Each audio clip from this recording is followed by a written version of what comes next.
O mês de maio é um convite para a gente estudar o livro de Tiago. Tá certo? Diga comigo, gente, Tiago. Estudar o livro de Tiago.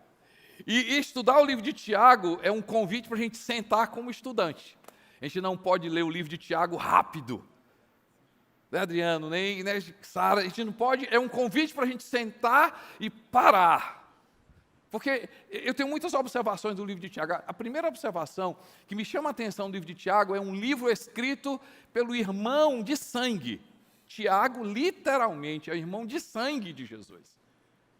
E na minha cabeça diz assim, o que é que um irmão tem a falar com o irmão dele a respeito do irmão dele?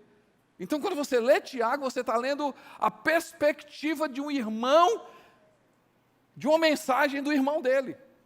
Então, já me chama a atenção a riqueza desse livro. A outra coisa que me chama a atenção no livro de Tiago é que Tiago é conhecido como o livro de Provérbios do Novo Testamento. Porque se a gente estuda o livro de Provérbios, você não estuda o livro de Provérbios rápido. Não é, eu li o capítulo 1, eu li 200 coisas que tem no capítulo 1. Que cada versículo tem uma riqueza maravilhosa. Então eu convido, Tiago convida para a gente sentar e aprender. E aí eu quero começar com a primeira mensagem que eu quero deixar para você. Tiago começa a falar sobre lutas e aflições. Diga comigo, gente, lutas e aflições. E aí ele diz, Tiago 1, de 2 a 4, ele chama a atenção de uma coisa interessante. Diz assim, meus irmãos, considerem motivo de grande alegria o fato de passarem por diversas provações. Pois vocês sabem que a prova da sua fé, diga comigo, gente, prova da sua fé. Vamos lá, todo mundo, prova da sua fé. Prova da sua fé produz perseverança, e a perseverança deve ter ação completa, a fim de que vocês sejam maduros e íntegros, sem que falte a vocês coisa alguma. Feliz, no verso 12, feliz é o homem que persevera na provação. Persevera na provação, porque depois de aprovado, receberá a coroa da vida. Gente, é muito importante. Depois de ser aprovado, receberá a coroa da vida. Que coroa? A vida eterna. A vida eterna que Deus prometeu aos que o amam. O livro de Tiago começa um tema, no mínimo, estranho. Ficar feliz no meio da tribulação. Ficar feliz no meio da provação. Gente, parece uma coisa estranha. Como é que é? Tiago me chama para a gente ser feliz na prova. É possível ser feliz na dor?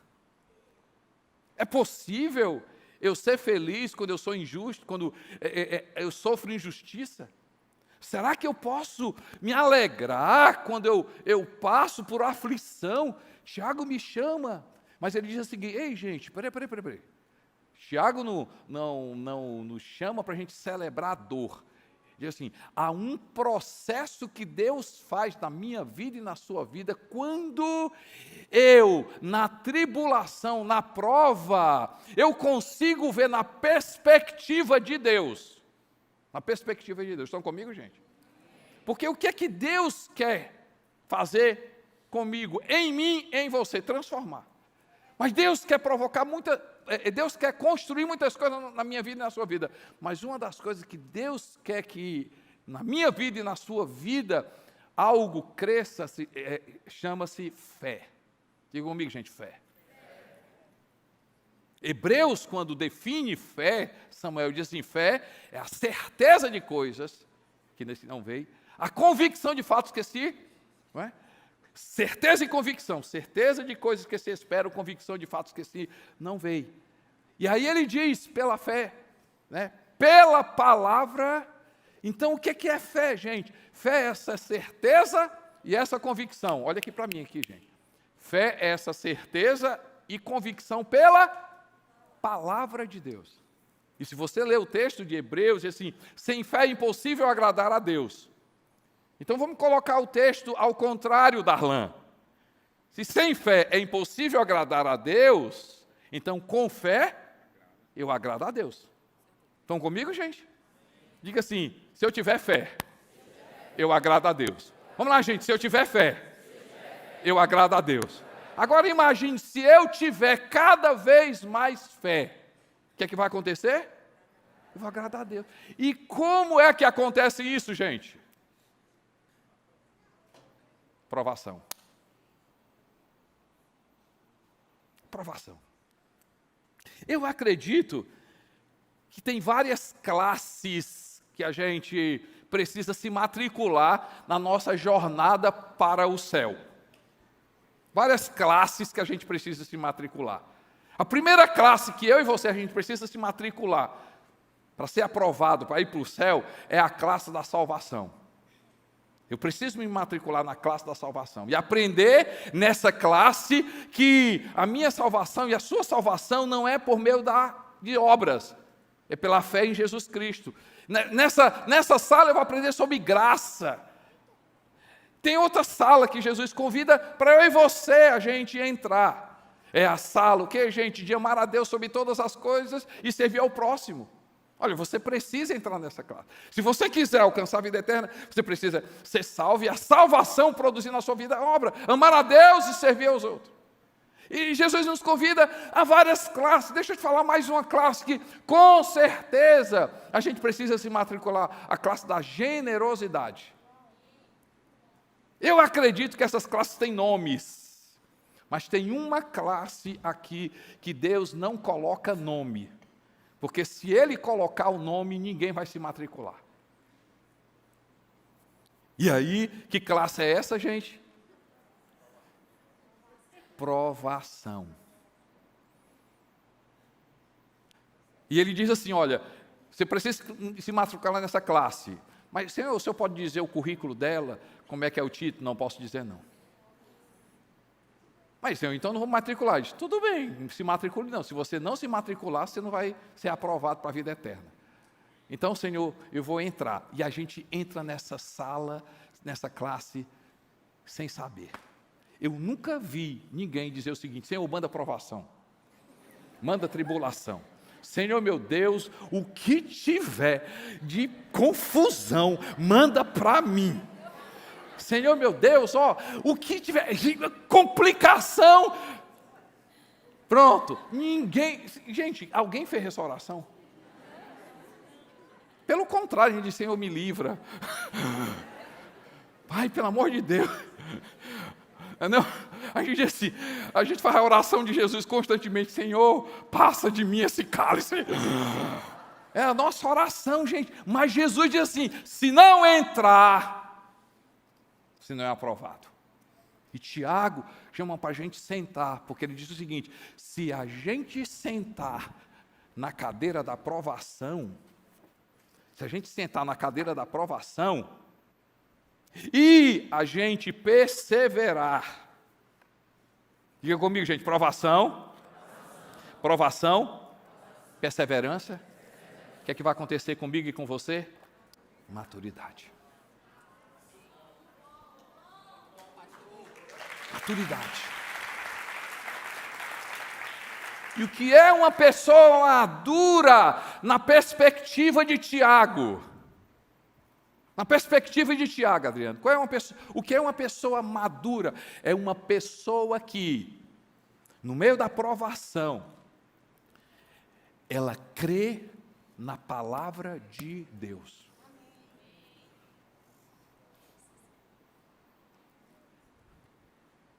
O que é que existe na minha alma? Tristeza, ansiedade.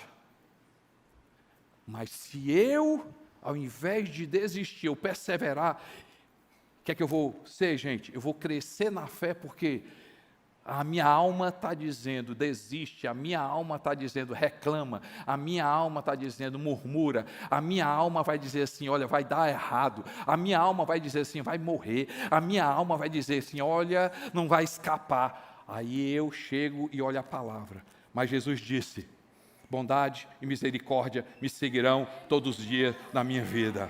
A Bíblia diz, se por acaso eu confiar no Senhor, ainda que eu ande pelo vale da sombra e da morte, não temerei mal algum, porque tu estás comigo. A Bíblia diz, a Bíblia fala, né, quem confia no Senhor é como um monte de Sião que não se abala, mas permanece para sempre. A Bíblia fala, a minha alma está dizendo desse jeito, mas a Bíblia fala, eleva os meus olhos para os montes, de onde me virá o meu socorro vem do Senhor, e Ele não permitirá que os meus pés vacilem. A minha alma está dizendo, mas eu vou, diga comigo, gente, eu vou o quê, gente? Eu vou ser uma pessoa madura. E o que é um fruto maduro? É um fruto que vive a estação, gente, coisa ruim é comer banana verde. Quando eu sou um cristão maduro, eu produzo, eu ajo na maturidade, eu ajo na convicção, eu não ajo pelaquilo que eu vejo, naquilo que eu sinto, eu uso as ferramentas de Deus. Gente, mas eu posso seguir outro caminho. Qual é o outro caminho? Provação. Mas pode ser que eu escolha o caminho do que? Eu vou desistir. E o que acontece comigo, gente? Eu vou ter o que, gente? Imaturidade.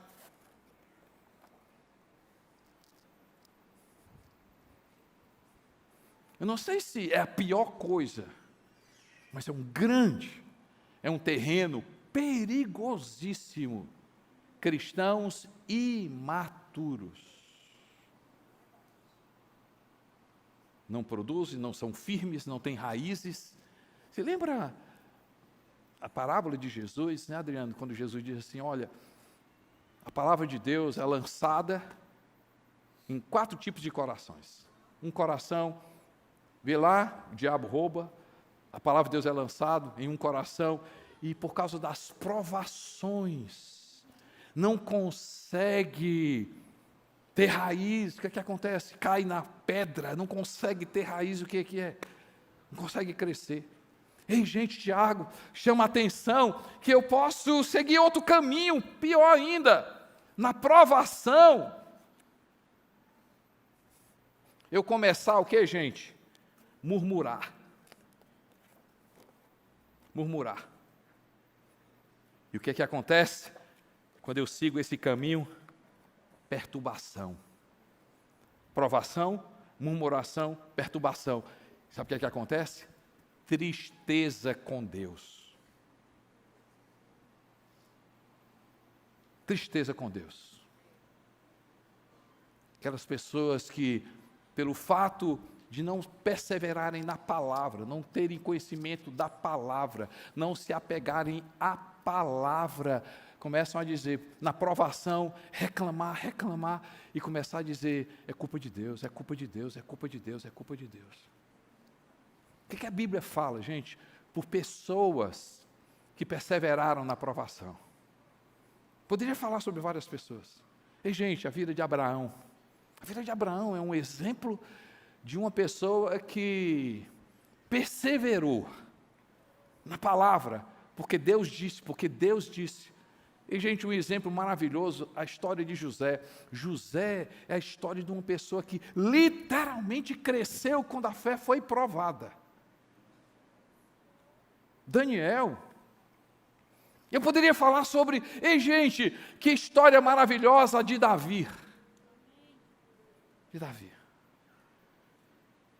Mas eu posso falar da minha história e da sua história. Da minha história e da sua história. Eu me lembro muito bem, há alguns anos, quantos anos, Darlan, que vocês estão aqui já? 14 anos. Me lembro muito bem de uma conversa que a gente teve no gabinete ali, não é? De muitas provações, de muitas dores, e não foram somente aquelas, né, Manu e Darlan? Quantas lutas vocês passaram, mas por causa disso, vocês hoje ajudam a gente. Porque você passou, mano, hoje você consegue ajudar mulheres, porque vocês passaram. Adriano já contou a história dele. Ei, gente, a minha história, a sua história, eu não sei você, mas é literalmente desse jeito. Acontece, não sei se acontece com você, mas quando eu passo pela provação, eu já acordo de joelho.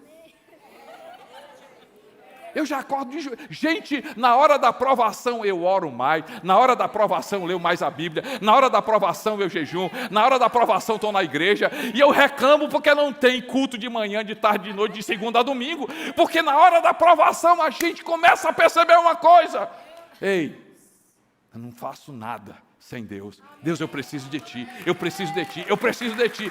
Ei, Tiago me chama para a gente sentar e dizer assim: ei, na próxima vez, quando você se perceber, vixe, eu entrei na classe da provação,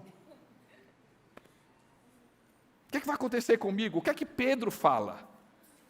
Pedro, ele concorda, ele tem outra perspectiva, ele diz uma coisa interessante, 1 Pedro 1, 6 e 7, 1 Pedro 1, de 6 a 7, diz assim: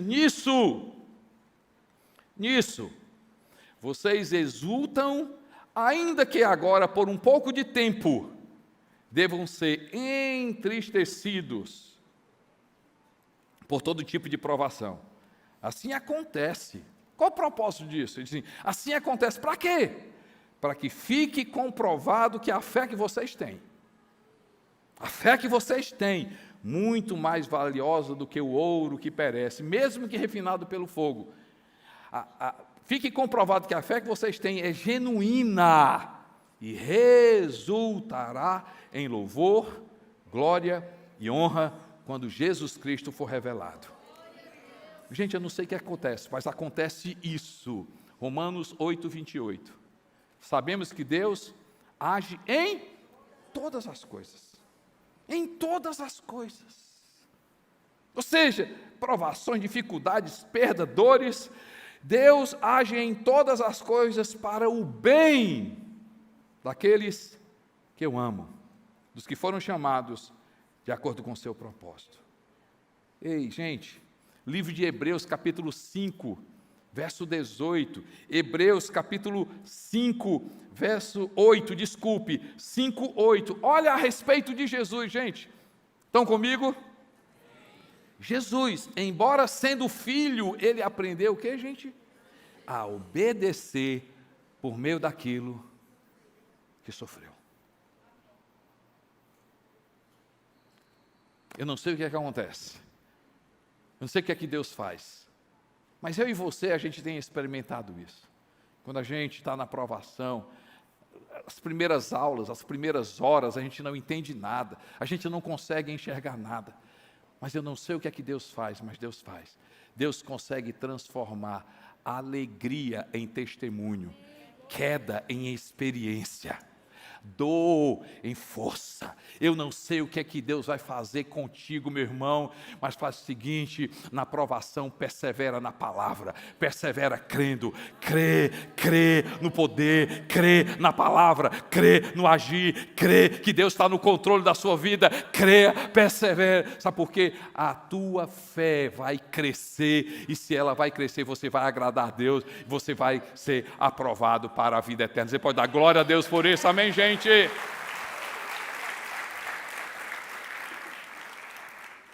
Mas também Tiago chama você a várias outras coisas. Ainda no capítulo 1, a gente é só capítulo 1 hoje. Ele diz assim no Tiago 1,19: meus irmãos, tenham isto em mente, sejam todos prontos para ouvir, tardios para falar, tardios para irar-se, pois a ira do homem não produz a justiça de Deus. Tiago, parece que muda de assunto. Está falando de provação, depois diz assim: olha, vocês querem ser sábios? E aí, qual é a equação da sabedoria, gente, que Tiago diz? Pronto para quê? Ouvir, tardio para falar, tardio para se irar. E Tiago diz isso, Costa Neto diz assim: fale pouco, fale baixo, fale devagar. há algo. E aqui, quando a gente estiver estudando o capítulo 3 do livro de Tiago, um estudo maravilhoso sobre a língua. Gente, Tiago diz assim: quem controla a sua língua, controla todo o seu corpo. E aí a equação de Tiago, assim, você quer ser sábio? Você quer ser sábio? Ei, escuta mais.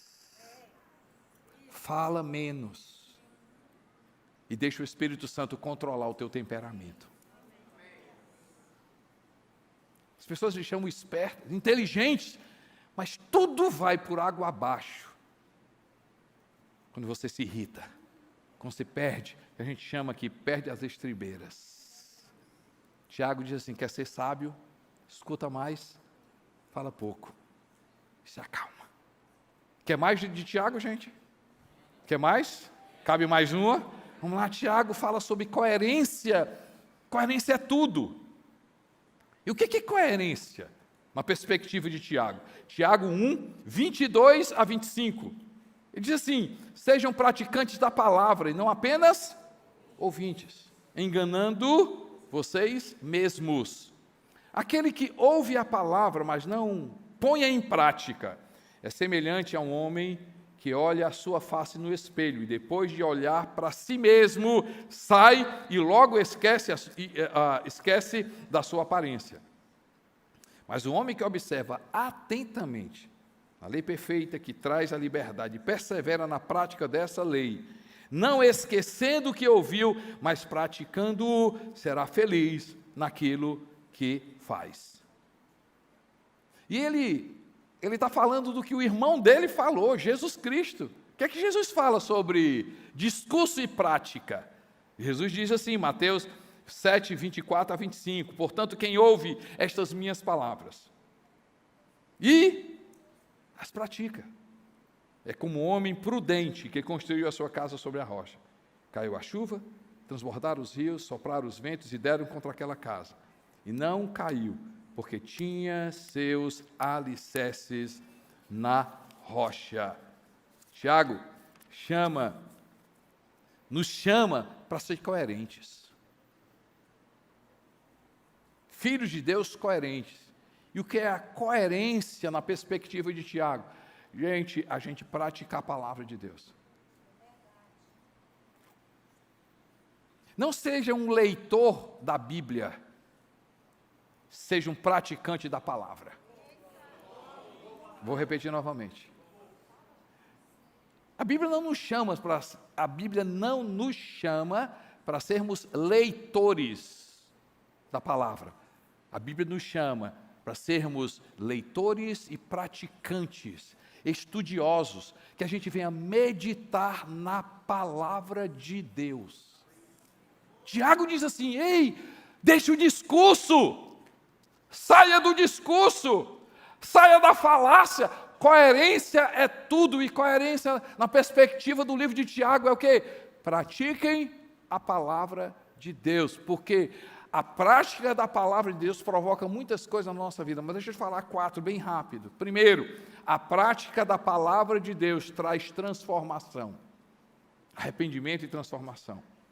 Hebreus 4:12 diz assim: pois a palavra de Deus é viva e eficaz, e mais afiada que qualquer espada de 2 gumes, ela penetra até o ponto de dividir alma e espírito, juntos e medulas, e julga os pensamentos e as intenções do coração. Segunda coisa, que a prática da palavra provoca e traz para a minha vida e para a sua vida. A prática da palavra me capacita. E qual é a perspectiva de nos capacitar? 2 Timóteo capítulo 3, versos 16 e 17, diz assim: toda a escritura é inspirada por Deus e útil para o ensino, para a repreensão, para a correção e para a instrução na justiça, para que o homem de Deus seja apto e plenamente preparado para quê, gente? Para quê, gente? Toda boa obra. Essa palavra de Deus produz na nossa vida o quê? A prática da palavra de Deus produz na nossa vida o quê? Gente, santificação. Jesus falou isso, João registra: santifica-os na verdade. João 17:17. Santifica-os na verdade. A tua palavra é a verdade. É outra coisa que a palavra, quando praticada na minha vida, provoca. A palavra faz com que a gente seja sábio. Quem obedece, Eclesiastes 8:5.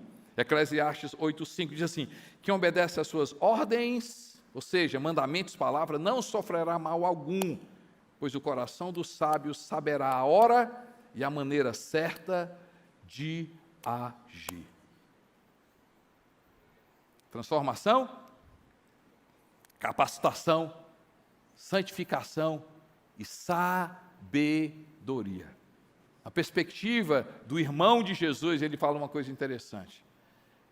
Quando eu apenas leio a palavra de Deus, aquilo está produzindo apenas, está trabalhando apenas o meu exterior.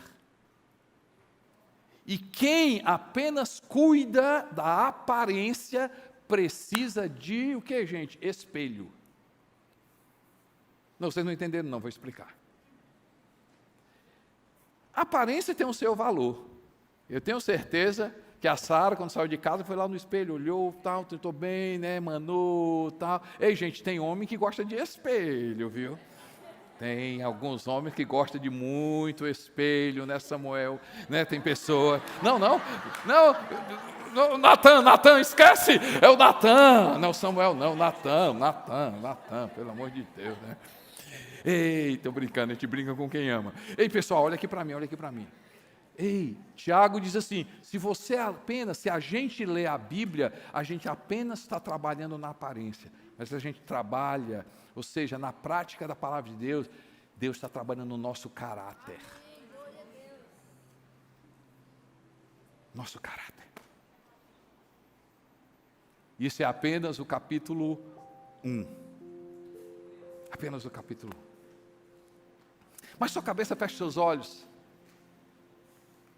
O que Deus falou para ti hoje? Muita informação. Muita coisa. Quem sabe hoje Deus falou para ti, filho, persevera.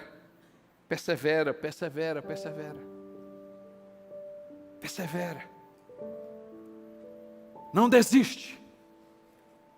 Quem sabe Deus falou para ti hoje, sim, filho, persevera, mas não fundamentado em qualquer coisa, persevera fundamentado na palavra.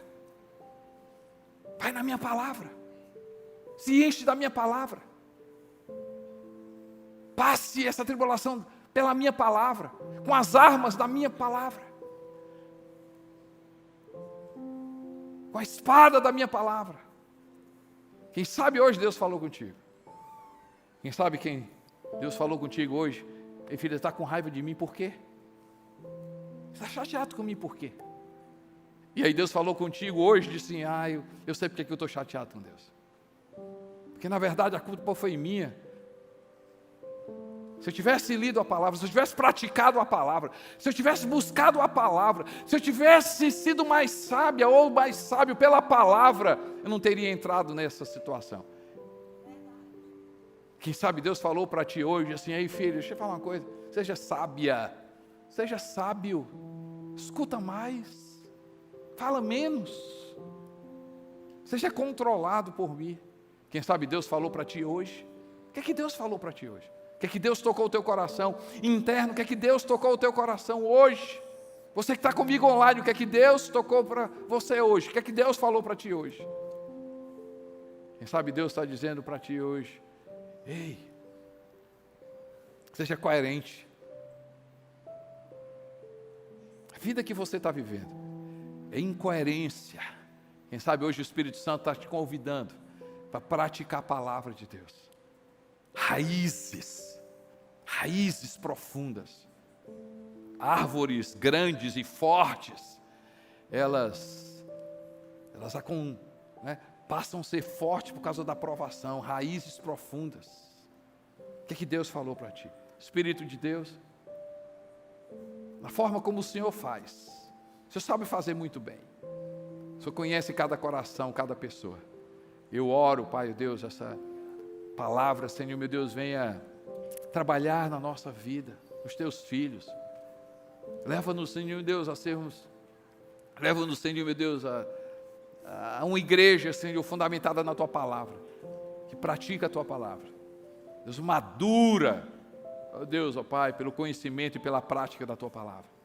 Eu oro por transformações, que só o Senhor sabe o que é que o Senhor está falando. Ó Deus, ó Pai, o que é que o Senhor está colocando no coração de cada um. E nós vamos Te dar glória para sempre. Você pode exaltar o nome do Senhor Jesus, a gente pode ficar de pé e exaltar o nome de Jesus, amém.